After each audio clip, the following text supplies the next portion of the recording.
Internet, and welcome to another wrap-up video. For the second year in a row, I forgot to do an October wrap-up, and now November's order, so here, in a super mega awesome long list, here are the 21 books I read during October and November 2015. I finally finished Life of Pi by Yann Martel. Yes, I know that I was 14 years late to the party, but I'm kind of glad that I was. I think that if I had read this book earlier, it wouldn't have resonated with me as much as it did now. I read The Martian by Youre, which I have already gushed about in a video all by itself. If you haven't read it yet, read it, and if you haven't seen the movie yet, read the book and then see it. So good! Sarah Bareilles is one of my favorite singer-songwriters, so I loved getting to read her memoir, Sounds Like Me. This is a collection of 8 essays talking about her childhood and going all the way up to the release of her latest smash single, Brave, and I was lucky enough to get to attend an event where she spoke and signed it, and she is just a delightful human being, and this is a lovely little book. 2 a.m. at the Cat's Pajamas was a book a little bit outside my comfort zone. Not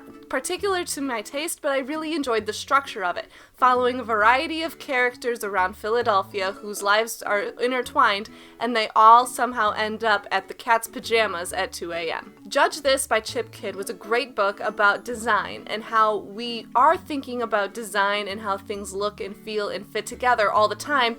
We're probably just not very conscious of it. If you haven't seen his TED Talks on the subject, I highly encourage you to check them out. YouTube's favorite honorary big sister, Carrie Hope Fletcher's book, All I Know Now, finally came out in the United States, and I was really happy to read it.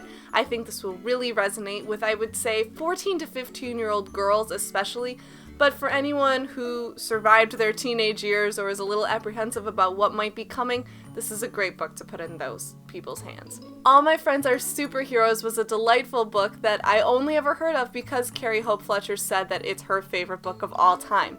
It follows the story of Tom, a man who is not a superhero, but all of his friends are, including his wife, who cannot see him because her evil ex-boyfriend has rendered Tom invisible and unhearable to her. It was sweet, it was quirky, it was super short, great for a curl up on a winter's day. In Progress by Jessica Hische gets into the world of hand lettering. She is a very successful hand lettering artist. You've probably seen her work on book covers and haven't realized it. So this book was a great introduction to what exactly hand lettering is, and it also gives a great peek into her process. Girl in the Dark was a memoir about a woman in England who started out being light sensitive to her computer screen, and her allergy has evolved to the point where she cannot go outside, even sometimes when it's dark out, because streetlights are enough to set off this very painful reaction her skin has. If you're interested in unique medical conditions, check this one out. It's a very short, fast read. Why Not Me by Mindy Kaling was a hilarious look at her more adult life.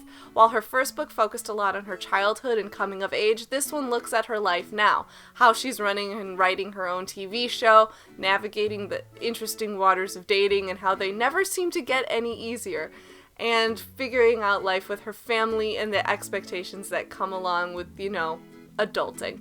Thoroughly enjoyed this one. Far From You by Tess Sharp is a murder mystery psychological YA thriller that was a little bit outside my comfort zone, but I'm so glad that I read it. I don't want to give too much away, but it follows the story of a girl who ends up in rehab after her best friend is killed, and people think that she knows more about it than she does. And actually, it turns out her friend was killed for a whole nother reason, except she's trying to figure out why to clear her and her friend's name.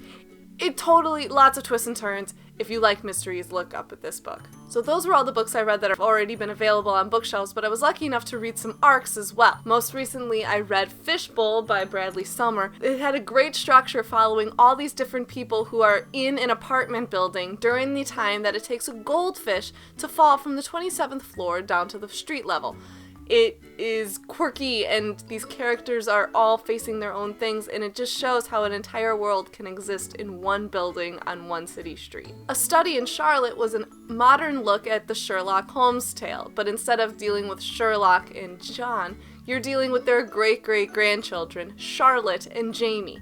They're at an American boarding school, and they are up to a whole lot of trouble. First and Then by Emma Mills was completely adorable, full of feels, and I absolutely loved it. This book had a lot of things that I love and put together in a really great, fun way. You have high school football meets Pride and Prejudice. Yes, it's possible and it's amazing. The Rest of Us Just Live Here by Patrick Ness is a really funny look at what about all the other people who are in the background of those stories you read about the Chosen One. Each chapter starts off with what all the Chosen Ones are doing and their epic adventures about the world about to end, but then the book is actually about the people that are normally in the background, the characters that don't get the attention. And they're dealing with just as much. Just because the entire world might not end with their choices, their worlds might. Really, really thought-provoking and funny. A Curious Tale of the In-Between by Lauren DeStefano was a middle grade novel that I absolutely adored. I got this back at midwinter and finally got around to reading it around Halloween. It's a story about a girl named Pram who, due to the unfortunate circumstances around her birth, she's now able to see ghosts. In fact, her best friend is one.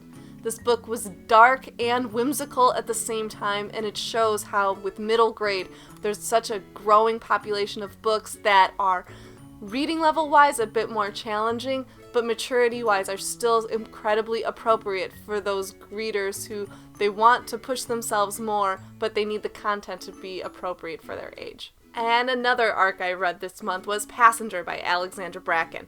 This book has a lot going on. Time travel, historical fiction, violin virtuosos, evil families with lots of secrets and massive shenanigans afoot.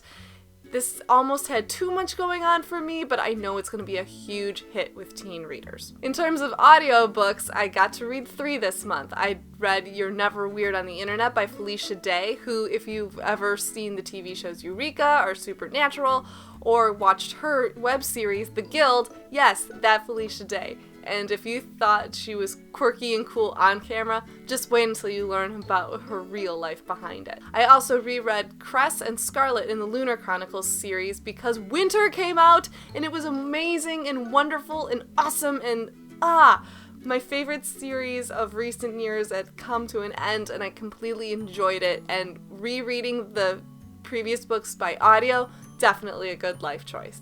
So I think that's it. I think that's all 21 books that I read during October and November. If you want to hear more about them, please tell me down in comments. All of my usual links are down below. Comments are always welcome, and that's it for me for now. Take care. Bye! I'm currently reading A Darker Shade of Magic by Victoria Schwab, and if you liked what you've seen here today, please like and please subscribe for more.